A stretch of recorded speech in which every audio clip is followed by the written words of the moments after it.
An Ogommo cannot be a take nor a beggar. An Ogommo knows that in Agommo and Agogi. Don't care if you have 6 billion. I won't live off you, man. Fuck out of here. And when Momo, I get value. As such, if you give me something, I'm gonna give you something in return. You see this one, an Ogommo goes to someone's house or will be for an Isalaka feast.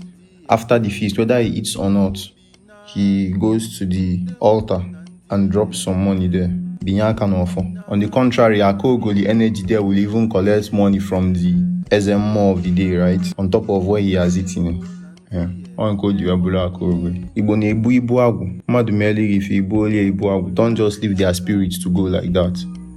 Maybe this also applies for even women that come through your house. I mean, it's not advisable to even leave a woman that you've had stuff with to go without giving her some money, right? Apparently, I don't know. But yeah, anytime somebody takes me into the bush and shows me some herbs, and me bully Ibu Agwu, I observe their agwu, their limitless knowledge. Anyhow, they show some love. I appreciate everyone enabling me Ibu Agwu. Be it in cash, interactions, reposts, and shares. You are gifting me clout. I started posting videos to promote my music, but apparently it's useful to people. I couldn't have anticipated the reception, so thanks. Check my pinned post for offers and don't stop using Holy Uzumi for your ego offer and before you sleep to remember your dreams. Yagazi.